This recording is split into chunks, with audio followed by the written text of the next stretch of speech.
아사마는 도쿄의 어느 형사였다. 최근 기술의 발달에 힘입어 범죄자의 DNA를 분석하는 것만으로도 범인의 인상착의나 키나 외모 등을 찾아내는 일이 가능해졌다. 하지만 그렇기 위해서는 전 국민의 DNA를 수집해야 하는 것이 필요했고, 국민들의 반발이 심했고, 아직 그 법안은 통과되지 않았다. 하지만 여야 합의로 곧 전 국민의 DNA 수집 의무 법안은 곧 통과될 상황이었다. 하지만 아직은 시험 단계였고, 경찰은 비공식적으로 그런 수사 기법을 사용하고 있었다. 최근에 여자를 대상으로 전기 자극 기계로 환각을 일으켜서 성적인 쾌감을 준 후 강간 살해하는 사건들이 발생했다.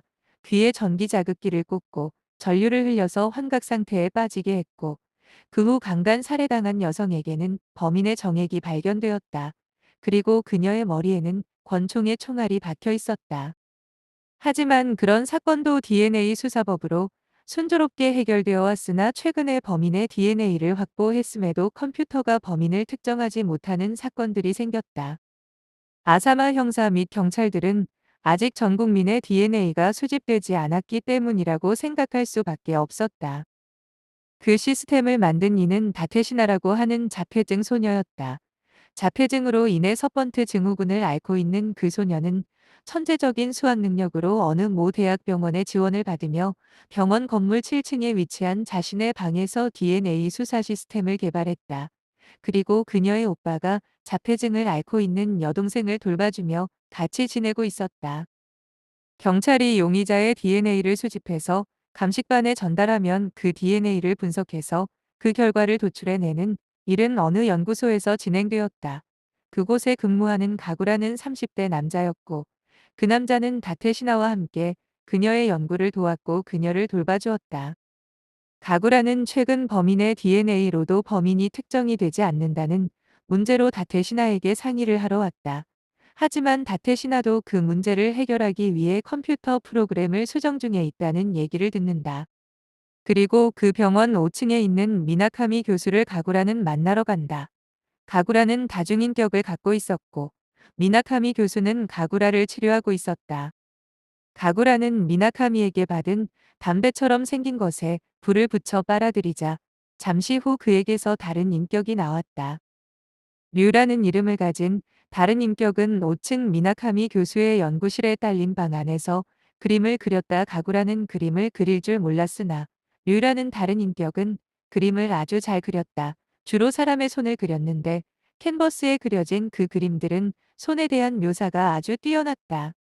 그림을 그리고 있는 류에게 어떤 소녀가 찾아왔는데, 그녀는 스즈란이라고 했고 류에게 음료수를 건넸다. 한 병은 류가 마셨고 한 병은 스즈란이 마셨다. 몇 시간 후 가구라는 깨어났고 류는 사라진 상태였다. 미나카미 교수에게서 가구라는 충격적인 소식을 들었는데, 방금 전 다테시나와 그녀의 오빠가 권총으로 살해되었다는 얘기였다. 머리에 총알이 박힌 채 죽어 있던 그 남매는 최근에 전기 자극을 받고 살해당한 여성들에게 사용된 권총과 같은 것으로 살해당했다. 다테시나의 옷 위에는 범인의 것으로 추정되는 머리카락이 한 올 떨어져 있었는데, 가구라는 그 모발을 DNA 분석을 의뢰했고 결과를 받았는데, 놀랍게도 그 모발의 주인은 가구라 자신의 것으로 밝혀졌다. 가구라는 DNA 감식 기술 연구 합작을 위해 미국에서 파견된 여자인 리사에게 전화를 받는다.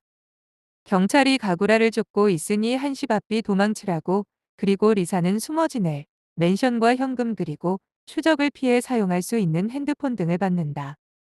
가구라는 리사의 도움을 받아 도망칠 수 있었고, 리사는 미국에서도 그 기술의 성공을 위해 리사를 파견한 것이므로 현재 가구라가 체포당하지 않도록 돕고 있었다.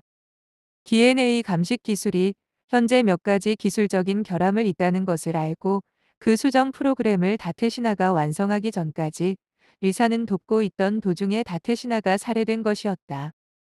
가구라는 다테시나 남매가 가끔씩 휴양을 즐겼던 시골집으로 찾아간다. 어느새 스즈란이라는 여자가 가구라에게 따라왔고, 가구라는 스즈란이란 여자와 함께 열차를 타고 그 시골집으로 향한다. 그 집에 가면 다테시나가 연구 중인 그 수정 프로그램을 찾을 수 있을지도 몰라서였다. 하지만 다테시나의 시골집에서도 그 프로그램은 찾지 못했고, 경찰은 가구라를 쫓고 있었다. 리사에게서 경찰이 쫓고 있다는 전화를 받은 가구라는 스즈란을 오토바이에 태우고 탈출을 시도했지만 경찰의 추격을 받았고 도주하다 오토바이를 탄 채 강물에 빠지고 만다. 혼자 수영을 해서 살아남은 가구라는 산속에 사는 주민들의 도움을 받아 탈출했고 자전거를 이용해 도쿄로 돌아온다. 가구라는 리사에게 전화를 했지만 받는 사람은 아사마 형사였다. 리사는 자신의 차 안에서 누군가의 총을 맞고 죽었다고 했다. 그리고 리사의 귀에는 전기 자극을 받아 쾌감에 이르게 하는 그 기계가 꽂혀 있었다고 했다. 가구라는 자신의 누명을 벗기 위해서라도 다테시나가 개발 중인 그 수정 프로그램을 찾아야 했다.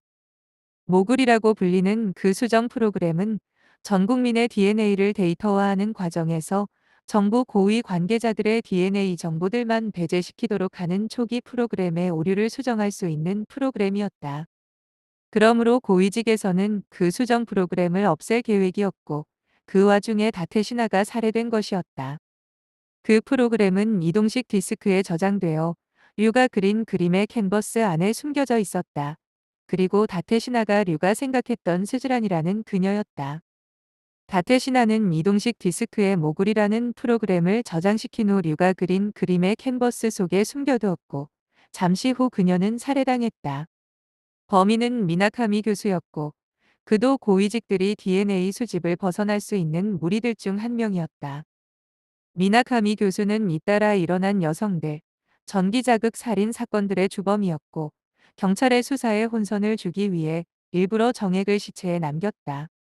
아사마 형사는 확보한 그 이동식 디스크를 갖고 가구라와 만나 사실을 밝히려고 했으나 미나카미 교수가 아사마에게 동행을 요구한다. 가구라와의 접선 장소에서 미나카미 교수는 권총을 꺼냈고 아사마에게 등 뒤에서 마취제를 주입하여 몸을 마비시킨다. 가구라에게 전기자극기를 귀에 꽂고 강력한 전류를 흘려 죽게 만들고 자신의 권총으로 마치 가구라가 아사마를 쏜 후 자살한 것처럼 위장하려 했다. 아사마는 잠시 마취가 풀린 듯 했고 미나카미 교수와 혈투를 벌였고 가구라는 미나카미가 놓친 권총을 들어 미나카미를 쏘아 죽인다.